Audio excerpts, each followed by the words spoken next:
ये देखिए, ये है वो जगह, कोई भी बिल्डर भाग के खरीदेगा। भाई है तो अच्छी जगह, पसंद आ गई मुझे। मिलेगी? अरे मिलेगी क्यों नहीं, अरे इसलिए तो आप लोगों को यहाँ पर लाया हूँ, दिखाने के लिए। फार्म हाउस के लिए बहुत अच्छी जगह है। अरे सर क्या बात कर रहे हैं, यहाँ पे फार्म हाउस नहीं, यहाँ पर तो 5 स्टार होटल बन सकता है।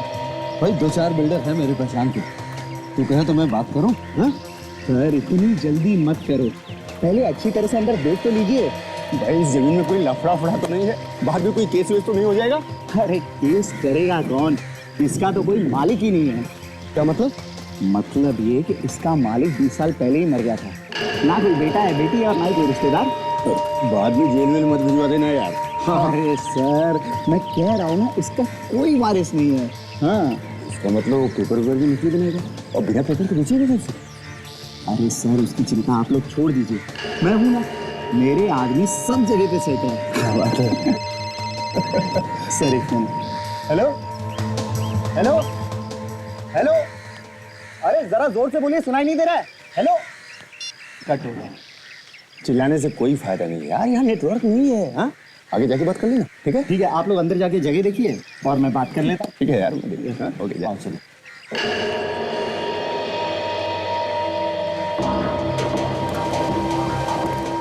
वाह क्या बात है, जगह तो अच्छी है। हाँ सौदा बुरा नहीं, कर लेते हैं। अरे सर अभी कोई बड़ा आदमी नहीं बना है। नहीं सर वो नेटवर्क का प्रॉब्लम है, इसलिए फोन कट हो गया था।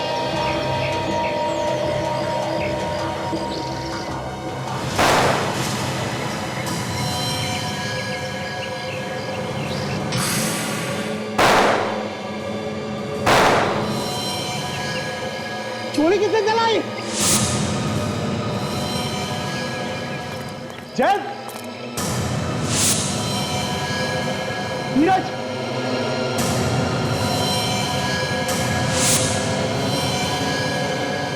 किसने गोली चलाई? अरे कोई है क्या?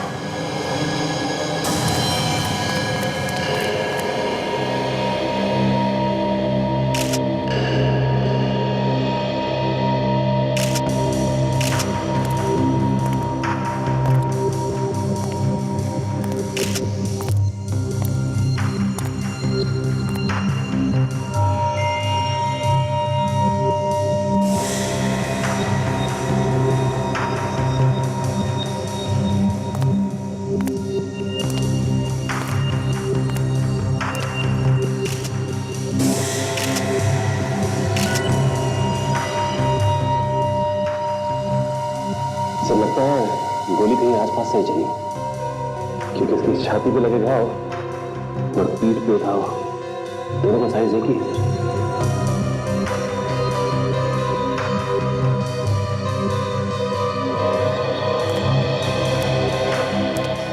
अभिनव, कहीं ऐसा तो नहीं कि तुमने इन दोनों का खून करवा दिया? क्योंकि उस वक्त तुम इनके साथ अंदर नहीं आए, तुम बाहर रुक गए थे फोन करने के बहाने। सर मैं, ये मेरे दोस्त है सर। जमीन जायदाद के लिए बहुत सारे खून होते हैं और झगड़े होते हैं, भाई भाई का दुश्मन बन जाता है, दोस्तों की तो बात ही छोड़ो। सर मैं सच कह रहा हूँ, मैं बाहर तक जब अंदर आया तो देखा ये दोनों मरे पड़े थे।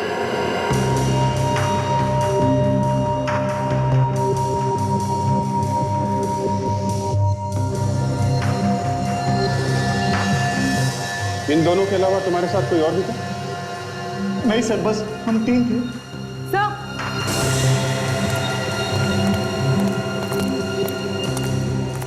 क्या है ताजा?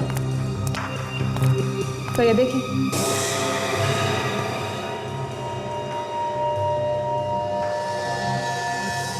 ये सारी प्लेट्स, कप और सिगरेट की बट्स,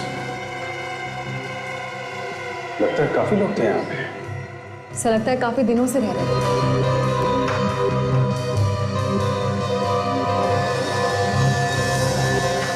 सब चीजों से उनके बारे में काफी कुछ पता चल सकता है। ये सारी चीजें इकट्ठी करना और सुनो, कप अलग रखना, सिगरेट की बट अलग और प्लेट्स अलग, समझे? यस।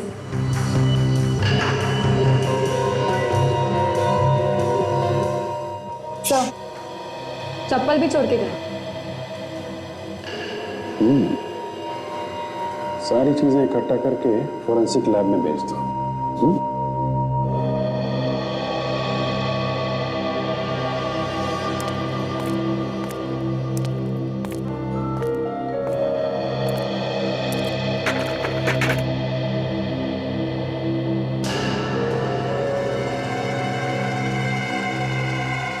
ये कैसे?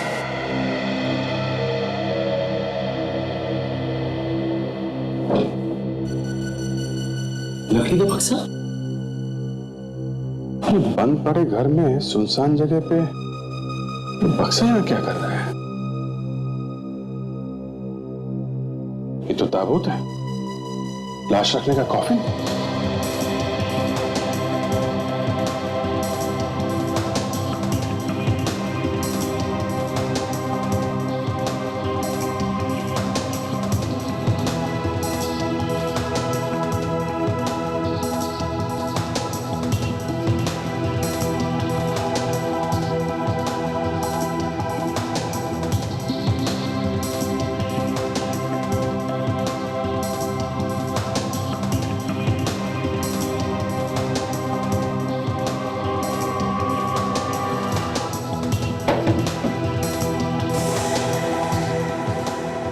तो खाली है सर।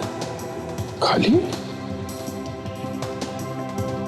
काम करो, ये ताबूत और वो जो लाशें हैं इनको फोरेंसिक लैब में भिजवा दो। और ये जो एजेंट है ना अभिनव, इसको ब्यूरो में लेके चलो।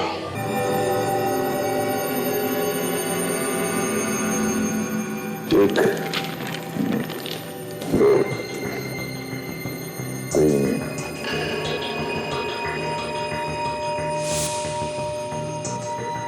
एक, चार, तीन, पाँच, छः, चार,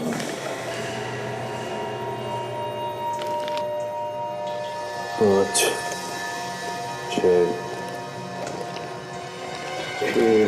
17, 10, 18, 12,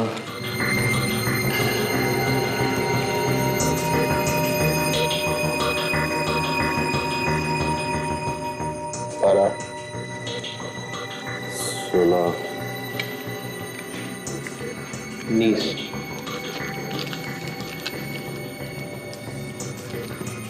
17, 18, 19, 20, 25, 26, 27, 28। और बाकी नहीं बचा? नहीं। ये देखो, ये तो प्लेटें ही निकाले जा रहा है। 18, 19, 20 और ये 21। Very good. देखा सोनाली, एक आदमी ने 20-22 कप निकाल के रख दिए। ये भाई साहब प्लेटें निकाले जा रहे हैं। और वो देखो, ये तो सिगरेटों के टुकड़े निकाल के रखा है। 40 है सर। Very good. वो थैला भी निकाल लो।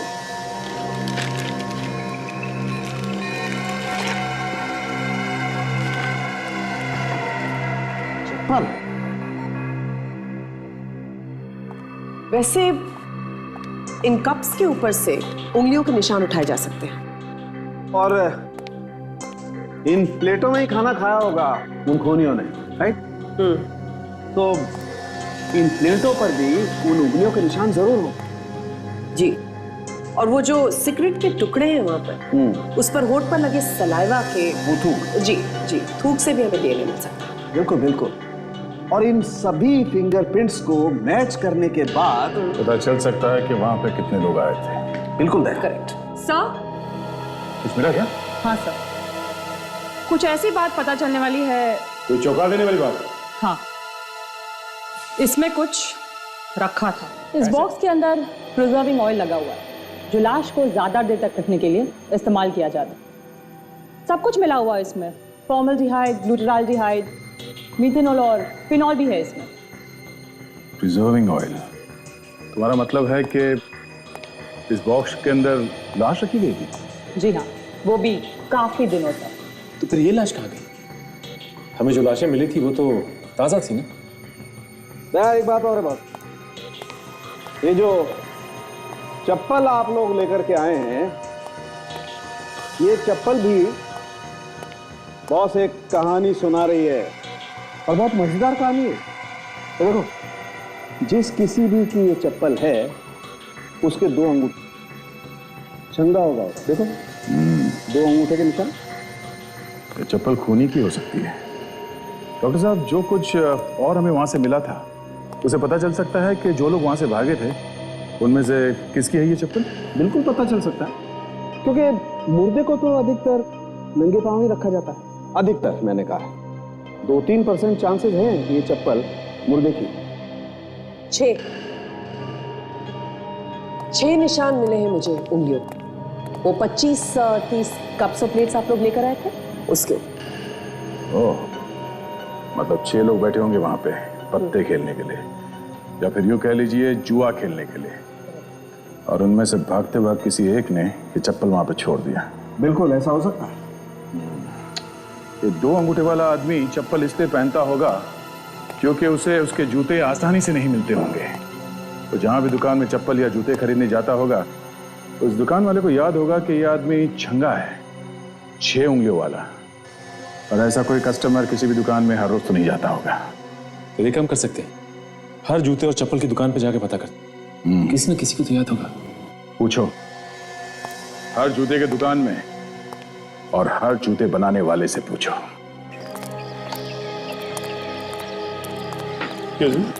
बोलिए साहब। तो ये देखिए, ये कॉफिन आपने बनवाया? ऐसे ही दोबारा बनवाना है क्या? नहीं, बनवाना नहीं है। एक खून हो गया है जहाँ पे हमें ये कॉफिन मिला था। हम लोग CID से हैं। उनसे हमारा क्या मतलब है? ये कॉफिन आपने ही बनाया ना? हाँ, ऐसी डिजाइन का कॉफिन हमारे अलावा और कोई बनाता ही नहीं है। Very good. किसके लिए बनाया था आपने ये कॉफिन? एक औरत आई थी साहब यहाँ, करीब 20-25 दिन पहले। अच्छा, कैसी दिखती थी वो औरत? थोड़ी जवान सी थी, हट्टी कट्टी थी और बड़ी खड़ूस थी। खड़ूस मतलब? सब एकदम अकड़ के बात कर रही थी और इतनी जल्दी में लग रही थी कि पूछो मत। ऐसा लग रहा था जैसे उसके पीछे कोई पेन लेके पड़ा हो। कॉफिन भी ऐसे लेके चले गई, सजावट भी नहीं करने दी हमको। अच्छा, और कुछ खास बात? फोन पर किसी से बात कर रही थी फिल्म के पोस्टर्स पेंट करने के बारे में। फिल्म का पोस्टर पेंट करने के लिए? आप जरा उसका स्केच बनवाने में हमारी मदद कीजिए। 6 की 6 उंगलियों के निशान तैयार। ये देखिए, लाइन से लगा दिया। क्या फिर कितने लोग मिले? 7 हैं। हाँ, लेके आओ ना, जल्दी लेके आओ। और साहब, 7 ऐसे लोग मिले हैं जिनके पैरों में 2-2 अंगूठे हैं। फ्रेडी और विवेक लेके आ रहे हैं। वेरी गुड, आने तो हम भी तैयार हैं। डॉक्टर साहब, पता चला उस कॉफिन को किस किसने हाथ लगाया था? दया, उस कॉफिन पे कुछ उंगलियों के निशान मिले तो हैं, लेकिन साफ नजर नहीं आ रहे। आइए सर, 6 लोग हैं सर, अभी भी एक बाकी है। एक बाकी है? क्यों? तो वो कह रहा था कि मैं पहुंच जाऊंगा जब तक आप लोग पहुंचोगे। ऐसी। डॉक्टर साहब, तब तक इन लोगों की उंगलियों के निशान ले लेते हैं। ठीक है। सोनाली? नहीं। ठीक है, जाओ।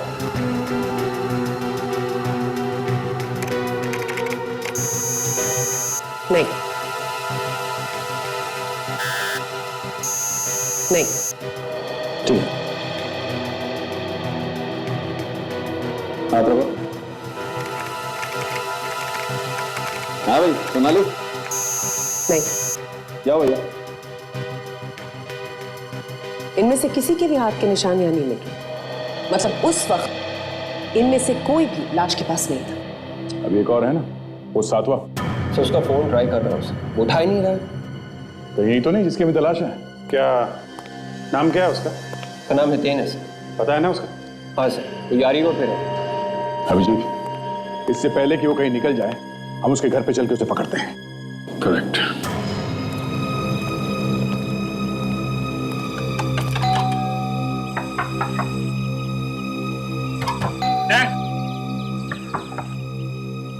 सर, ये हितेन तो दरवाजा खोल ही नहीं रहा है। सर उसे ये मालूम था कि हम लोग पीछे पीछे जरूर आएंगे। मैं तोड़ दूं क्या दरवाजा? अरे नहीं यार, पिछली बार तोड़ने गए थे तो 2 दिन तक ब्यूरो में नहीं आए थे। अच्छा ठीक है, नहीं तोड़ता। सबको मेरे ऊपर हमेशा शक ही रहता है। अरे यार तुम पीछे जाके देखो, अंदर घुसने का कोई दूसरा रास्ता है कि नहीं। नहीं होगा तो तोड़ लेना। विवेक तुम भी जाओ।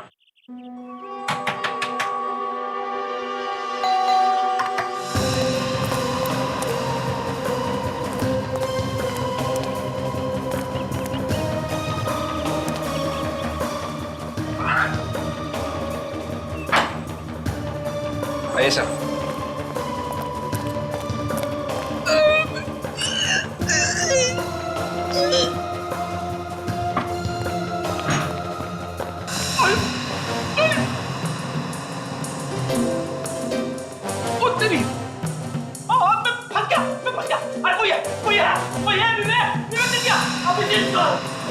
रेडी को क्या हुआ? अरे कोई है, अरे आ जाओ जल्दी। रेडी क्या हुआ? मैं फंस गया था। खींचो खींचो खींचो। अरे निकालो यार इसे। अरे अरे अरे आइए। खिड़की छोटी पड़ गई। अरे बाप रे।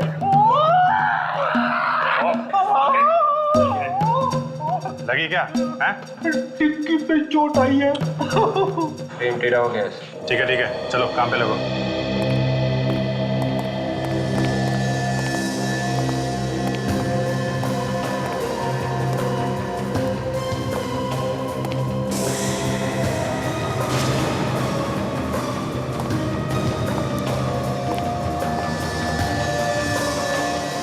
My God. Oh no. Sir ये तो हितेन है। हाँ, खून कर दिया किसी ने इसका मतलब साफ है सर। इसके अलावा कोई और भी है जो इन दोनों एजेंट्स के खून में शामिल है। लगता है उसी ने इसका भी खून किया है। हो सकता है। पहले जरा इसका जूता चेक करो। इसके पैर में 6 उंगलियां हैं कि नहीं, देखते हैं।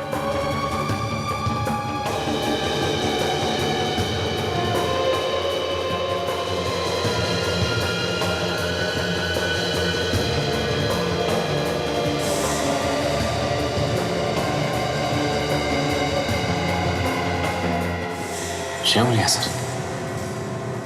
मतलब ये वहां पे था जहां पे उन दोनों को गोली मारी गई है। था वहां पे। सर इसकी पैंट और शूज पर भी कीचड़ लगा हुआ है। हो सकता है कि आदमी मरने से पहले मिट्टी का काम कर रहा हो। इसके हाथों पे भी मिट्टी लगी है। कहीं कोई खुदाई वुदाई तो नहीं कर रहा था ये? बाहर चल के देखते हैं कि क्या खुदाई कर रहा है। देखते हैं ये जूते के निशान कहाँ जा रहे हैं। ये जा रहा है निशान, गार्डन तक जा रहे हैं। लगता है यहीं गार्डन में ही कहीं खुदाई हुई है।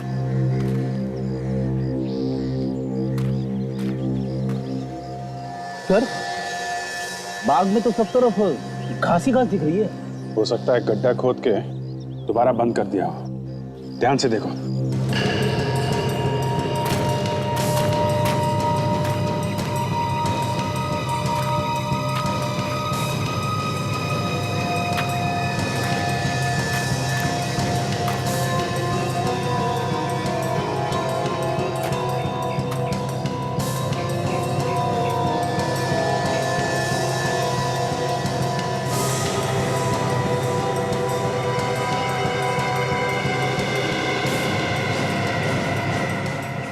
ये देखो, लगता है यहाँ पे गड्ढा खोद के दोबारा बंद कर दिया गया है और ऊपर से घास डाल दी गई है। काम करते हैं, इस गड्ढे को खोद के देखते हैं।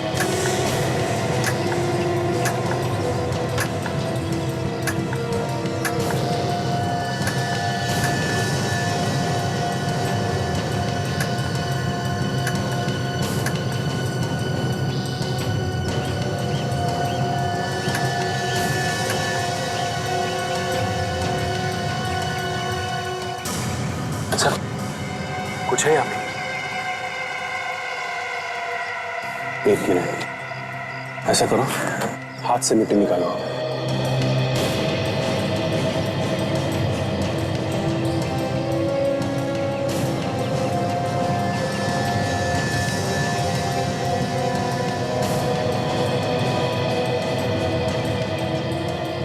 Oh my God.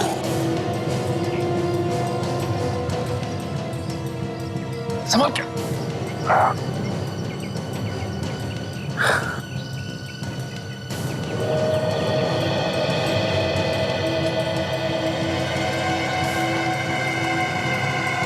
बॉडी के सड़ने की बू के अलावा ये कुछ केमिकल की स्मेल आ रही है। ऐसा लगता है ये बॉडी। तो कहीं ऐसा तो नहीं कि ये वही आदमी हो जो उस कॉफिन में रखा गया था? हो सकता है, लेकिन अब ये बात डॉक्टर सारंग ही बताएंगे।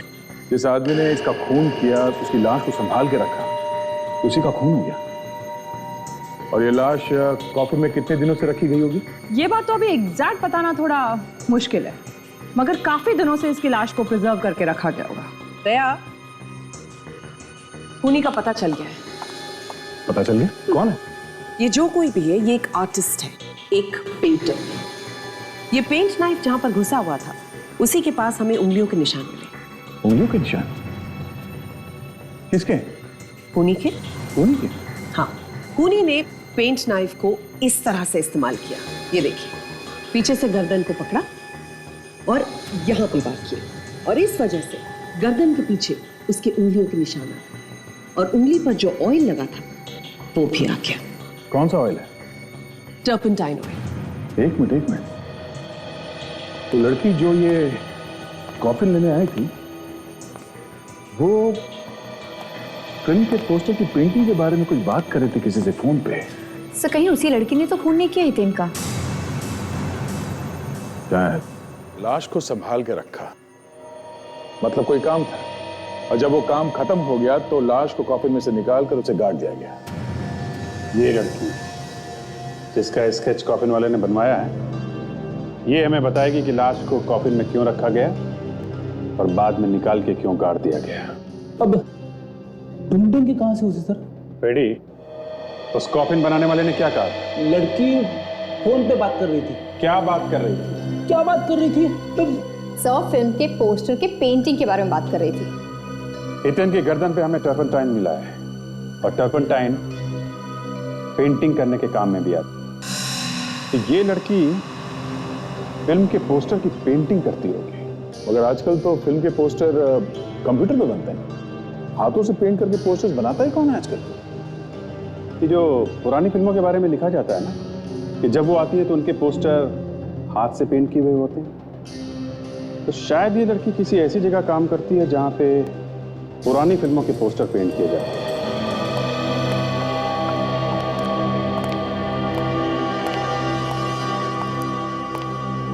इसे पहचानते हो? हाँ साहब, ये तो हमारे साथ ही काम करती है। क्या बुलाओ उसे? क्यों साहब, कुछ काम है क्या? हम लोग सीआईडी से, समझे? जी सर। विक्रम सर, सीआईडी वाले आए हैं, नंदिनी को पूछ रहे हैं।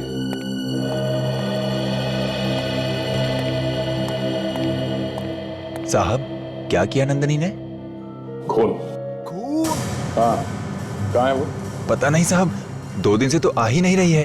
पता किया क्यों नहीं आ रही है? मैडम, वो फोन ही नहीं उठा रही है। तो आप लोगों ने उसके घर पे जाके पता नहीं किया? हाँ साहब, उसने घर बदल दिया है। हम गए थे उसके घर पे फ्रिज के चक्कर में। फ्रिज? ये फ्रिज का क्या चक्कर है? पता नहीं साहब, जाते जाते उसने फ्रिज को लॉक कर दिया है और चाबी भी उसी के पास है। अच्छा, ये नंदिनी बैठती कहाँ पे थी? वो फ्रिज के बगल में जो टेबल है साहब, वहां पे।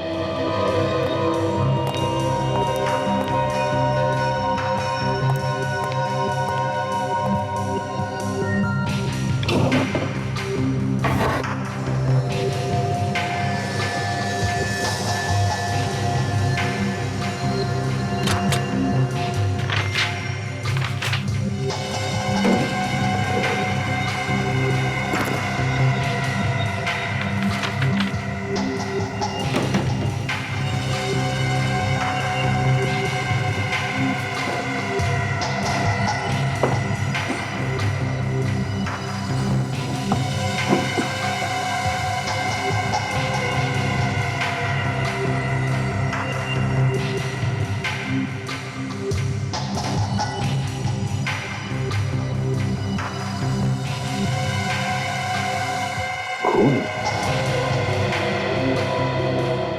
खून? फ्रिज में ये खून और ये मोम जैसा कुछ बना हुआ है। ले लो साहब, जाओ। मैनेजर साहब। जी साहब। आपको वाकई मालूम है कि नंदिनी कहाँ है? अगर हमें मालूम होता तो हम आपको जरूर बताते। आप चाहें तो मिस्टर धनंजय से पूछ सकते हैं। वो मशहूर आर्टिस्ट, उन्हीं की असिस्टेंट थी वो, उनके साथ काम करती थी, इसलिए तो हमने उसे यहाँ पे रखा था। कहाँ है ये धनंजय? बहुत देर लगी दरवाजा खोलने में। जब इतनी देर लगती है तो हम लोग समझ जाते हैं कि मामला गड़बड़ है। सर मैं अंदर था किचन में, लेकिन आप लोग? आप जरा धनंजय साहब को बुलाइए। बोलिए सीआईडी वाले आए। सीआईडी? बुलाइए बुलाइए।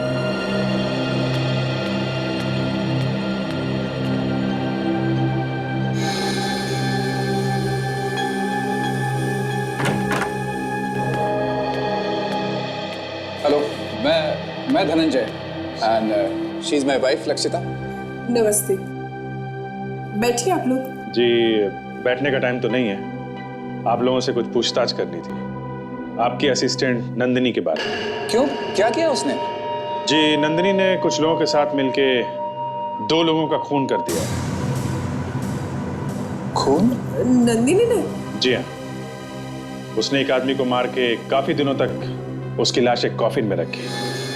उसके बाद उसकी लाश को निकाल के अपने एक साथी के घर में ले जाके जमीन में गाड़ दिया और उसके बाद उस साथी का भी खून कर दिया।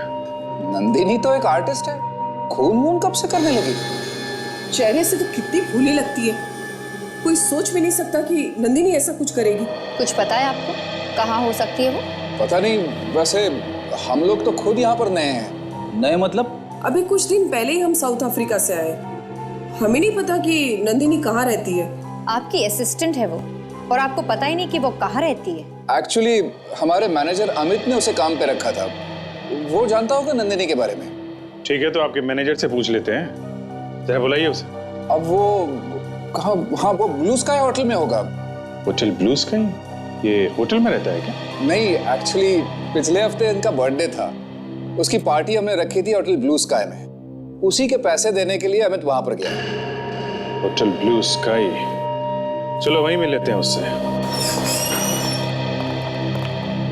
देखिए आप कुछ भी कहिए, लेकिन मैं आपको इतने पैसे नहीं दूंगा, समझे? मिस्टर अमित। जी। आप धनंजय के मैनेजर?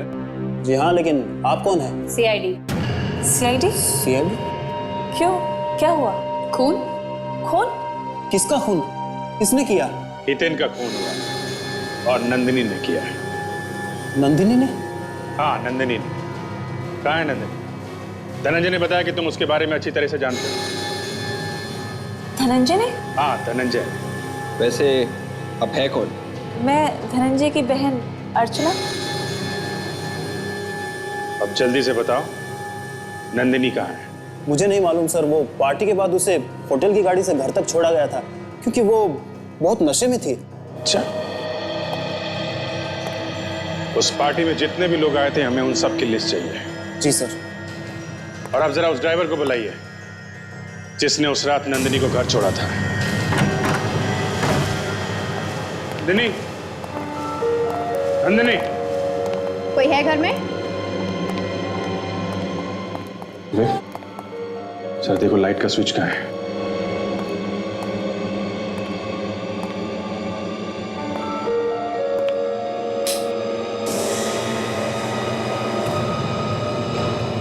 My God. तो लगता है यहाँ पर बहुत बड़ी गड़बड़ हुई है। काजल, कुछ तो हुआ है यहाँ पे।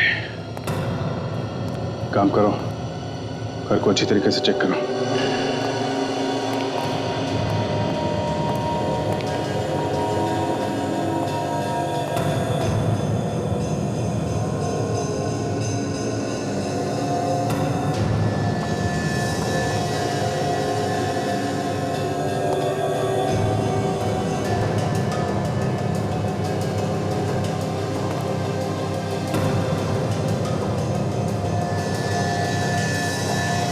केमिकल?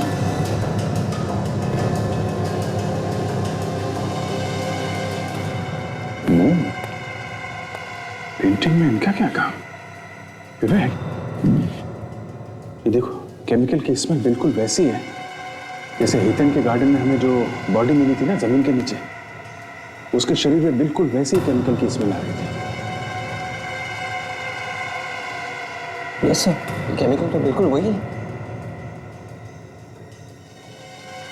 सर ये ब्रश कहीं ऐसा तो नहीं कि ये केमिकल हीथेन की बॉडी पे यहीं पे लगाया गया हो और उसे यहीं पे कॉफिन में रखा गया हो? हो सकता है ये काम नंदिनी ने किया हो, लेकिन वो है कहाँ? ढूंढो।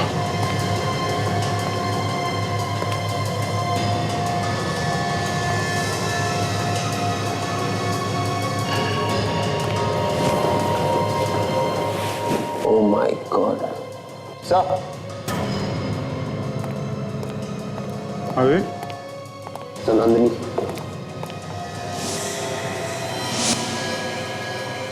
निकालो, बाहर निकालो इसे। Yes sir.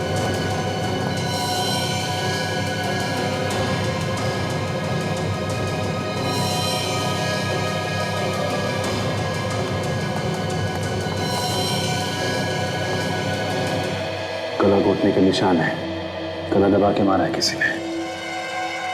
और ये कपड़ा,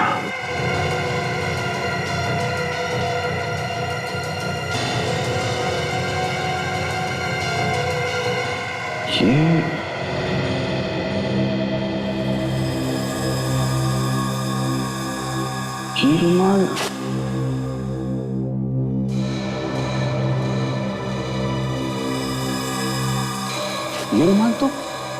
ये तो लक्षिता का है, धनंजय की वाइफ। मतलब लक्षिता ने नंदिनी का खून किया? हो सकता है लक्षिता। दया, हाँ सर। यार एक बहुत ही अजीब बात पता चली। ये जो खून का सैंपल आप लोगों को उस लड़की के ऑफिस से मिला है, जानते हो किसका है? किसका? बॉस, ये खून का सैंपल इस आदमी का है, इसका जो यहाँ सोया पड़ा है। इस आदमी का खून ये लड़की लेके घूम रही थी? जी हाँ। और ये हथेली, ये मोम का हाथ क्यों बनाया गया होगा? अब एग्जैक्टली क्यों बनाया गया है तो नहीं मालूम, लेकिन एक बात जरूर है, इस आदमी की हथेली का नाप और वो जो नकली हथेली बनी है उसका नाप करीब करीब बराबर। और ये मरे हुए आदमी का हाथ पूरा सड़ गया, इसलिए उंगलियों के निशान उठाना थोड़ा मुश्किल है।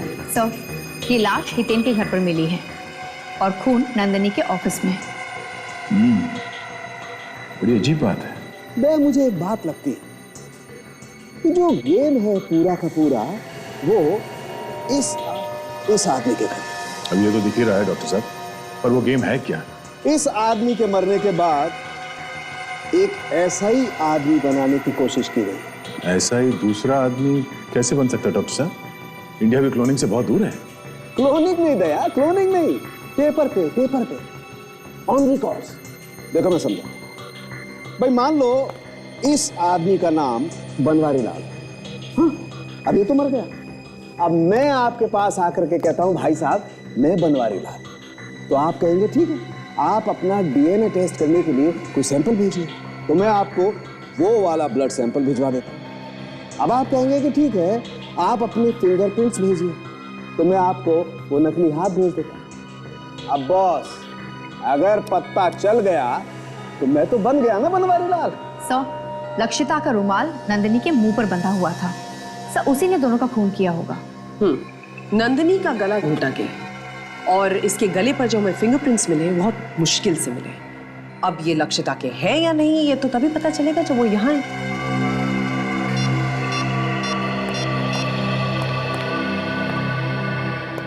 हेलो, मैं इंस्पेक्टर दया बोल रहा हूँ सीआईडी से। क्या मैं लक्षिता से बात कर सकता हूँ? हाँ? नहीं? कहाँ गई? क्या? या ओके, थैंक यू। क्या हुआ सर? लक्षिता हॉस्पिटल में एडमिट है, आईसीयू में। घर में सीढ़ियों से गिर गई वो। डॉक्टर साहब कुछ कीजिए ना प्लीज, वो आंखें नहीं खोल रही है। आप पैसे की चिंता मत कीजिए, जो ऑपरेशन करना है कीजिए, पर मेरी बीवी को कुछ नहीं होना चाहिए डॉक्टर। देखिए मिस्टर धनंजय, हमसे जो हो सकता है हम कर रहे हैं। सिर्फ सीढ़ियों पे गिरने से किसी को इतना बड़ा सदमा पहुंच सकता है? ये आईसीयू किधर है? सीआईडी वाले यहाँ कैसे? मिस्टर धनंजय, कैसे हुआ ये सब?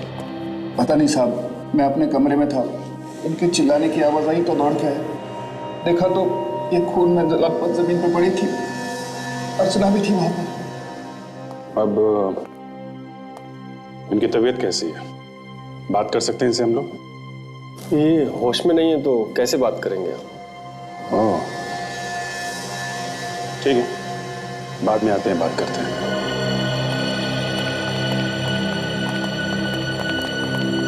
Excuse me sir.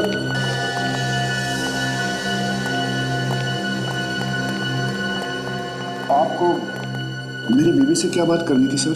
देखिए मिस्टर धनंजय, आपकी सेक्रेटरी नंदिनी का खून हो गया है। क्या? नंदिनी का खून? जी हाँ, और हमें शक है कि इसमें आपकी वाइफ का हाथ है। मेरी बेबी किसी का खून सोच भी नहीं सकता हूँ सर। सर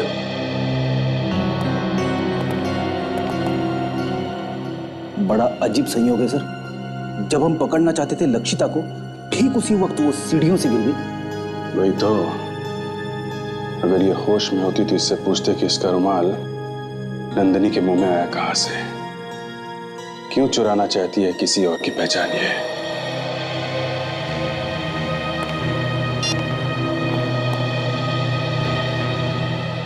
अभिजीत, इस लक्षिता का अचानक एक्सीडेंट कैसे हो गया? जैसे ही हमने सोचा कि इस लक्षिता से कुछ पूछ लिया जाए, उसी टाइम वो गिर गई ऊपर से। उसी टाइम? मतलब ये एक्सीडेंट हुआ नहीं है, ये करवाया गया है। हॉस्पिटल जाके पता करना पड़ेगा ये गिरी कैसे। ये करवाया किसने है ये पता लगाना होगा बॉस। ये जो लोग पार्टी में आए हुए थे ना, ये उनमें से ही किसी का काम है। नंदिनी का होटल में किसी के साथ झगड़ा भी तो हुआ था। नंदिनी का झगड़ा लक्षिता के पार्टी में? हाँ, नंदिनी का किसी के साथ झगड़ा हुआ था। साहब, अबे तो लक्षिता की पार्टी में जितने भी गेस्ट आए थे उनमें से कुछ लॉयर्स भी थे, उनकी एक पूरी टीम थी। पार्टी में लॉयर्स की टीम? ये वकील लोग क्या कर रहे थे वहां पे? लक्षिता की सास ने अपनी सारी प्रॉपर्टी उसके नाम कर दी थी। हाँ सर, और जैसे ही वकील लोगों ने सबके सामने ये अनाउंसमेंट कर दिया कि सारी प्रॉपर्टी लक्षिता के नाम पे हो गई है, उसके फौरन बाद ही नंदिनी का झगड़ा हो गया वकीलों के साथ। वो क्यों? वो पूछने लगी कि सारी प्रॉपर्टी लक्षिता के नाम पे क्यों। ये नंदिनी तो असिस्टेंट है और लक्षिता उसके बॉस की वाइफ। ये असिस्टेंट की हिम्मत कैसे हुई बॉस के वाइफ के खिलाफ बोलने की? यहीं पे कुछ गड़बड़ है दया। कहीं इस लक्षिता ने खून तो नहीं कर दिया नंदिनी का?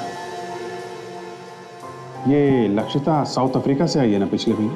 हाँ, ये वहीं की रहने वाली। साउथ अफ्रीका के एम्बेसी में फोन करके देखो, ये वहां पे कहाँ रहती थी, धनंजय के साथ कैसे रिलेशन थे इसके, कुछ ना कुछ पता चलेगा। अभी देखता हूँ। हेलो, हाँ मैं इंस्पेक्टर दया बोल रहा हूँ सीआईडी से। मुझे मिसेस लक्षिता धनंजय के बारे में जानकारी चाहिए थी, जो साउथ अफ्रीका से इंडिया आई थी पिछले महीने। हाँ जी, फोटो, हाँ मैं फोटो फैक्स करवाता हूँ आपको। आपका फैक्स नंबर दीजिए प्लीज। 0222 1212 3497। हाँ मैं अभी भेजता हूँ। हाँ जी, हाँ उनके बारे में सारी डिटेल चाहिए।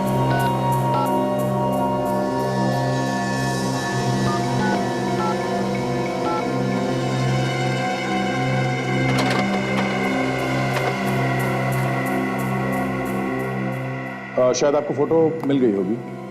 हाँ ठीक है, मैं होल्ड करता हूँ। हाँ सर बताइए। हाँ क्या तो बात पक्की है? Okay okay, thank you.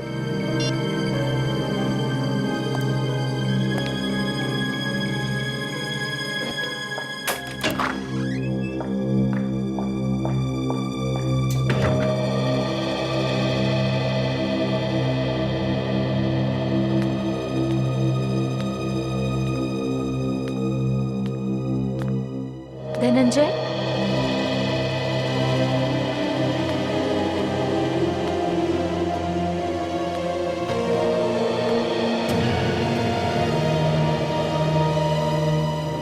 कैसे हो तुम? तुम्हें देखे बगैर आंखें तरस गई। तुम्हारे बिना एक एक पल काटना भारी पड़ रहा है। कौन हो तुम? दूर हट के बात करो। धनंजय, तुमने मुझे नहीं पहचाना? पहचाना? अरे पहले कभी देखा ही नहीं तो पहचानूंगा कैसे? देखा नहीं? धनंजय, शर्म आनी चाहिए तुम्हें अपनी बीवी से ऐसी बातें करते हुए। बीवी? मेरी बीवी अंदर आईसीयू में है। देखो, जो आईसीयू में है वो नकली है। मैं हूँ तुम्हारी असली बीवी। ये गले पड़ना छोड़ दो, निकल जाओ, नहीं तो मैं सीआईडी को बुलाऊंगा, समझी? ये लो, सीआईडी का नाम लिया और सीआईडी हाजिर। अच्छा हो गया सर आप आ गए। ये औरत पता नहीं कहां से आई है, कह रही कि मेरी बीवी है। अरे ये आप क्या कह रहे हैं? इनकी बीवी तो यहाँ आईसीयू में है। भाड़ में गई हूँ आईसीयू वाली। मैं हूँ इनकी असली बीवी। ये मेरे पति होने के बावजूद भी मुझे पहचानने से इनकार कर रहे हैं। तुम मेरी बीवी नहीं हो। तुम झूठ बोल रहे हो। सर ये झूठ बोल रही है। मैं लक्षिता हूँ, मैं साबित कर सकती हूँ। अगर ये लक्षिता है तो फिर आप कौन है? सर मैं धनंजय, मशहूर पेंटर। नहीं नहीं नहीं, अगर ये आपकी बीवी नहीं है तो आप भी धनंजय नहीं है। मैं खड़ा हूं ना आपके सामने सर, धनंजय। नहीं, धनंजय का खून कर दिया तुम लोगों ने। सर मैं धनंजय हूँ, मशहूर पेंटर। तुम नकली हो, नकली धनंजय। असली धनंजय की असली वाइफ ये है, लक्षिता। और हाँ, मैंने धनंजय के बारे में सारे प्रूफ दे दिए हैं सर को। समझे? नंदिनी, नितिन, तुम्हारी बहन अर्चना और तुम्हारी बीवी जो आईसीयू में लेटी है, तुम सब लोग नकली हो। नकली।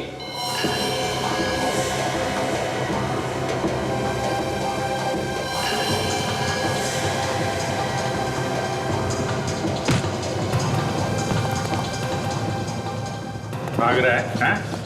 दो दो खून करके भाग रहा है। टांगे तोड़ के हाथ में दे दूंगा तेरी।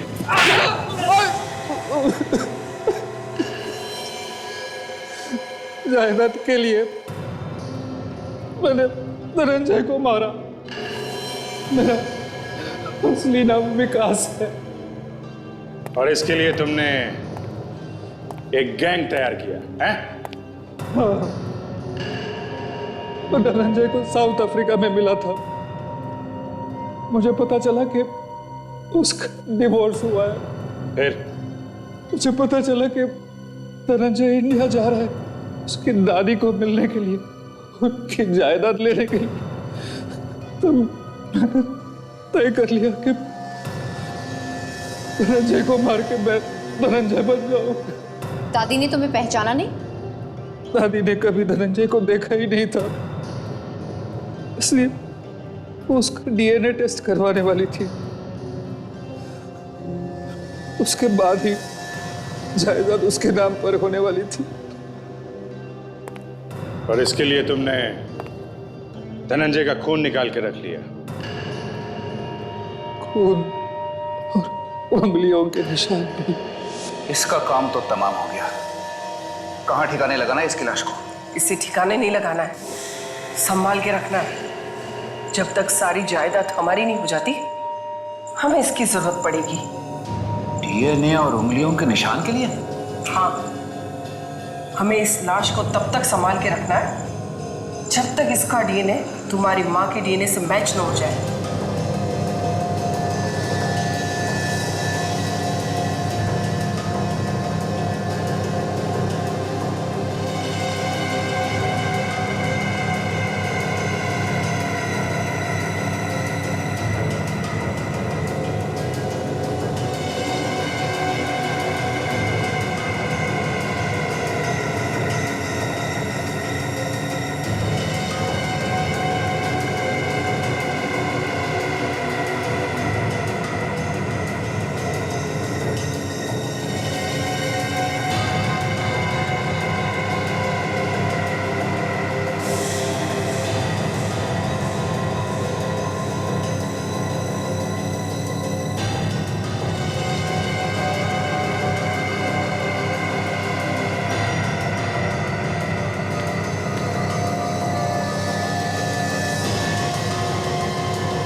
जरा सी जायदाद के लालच में तुमने दो लोगों को मारने का पाप किया है, वो भी तुम्हें नहीं मिली। अब तुम्हें यहां भी सजा मिलेगी और वहां भी। फांसी होगी तुम्हें, फांसी।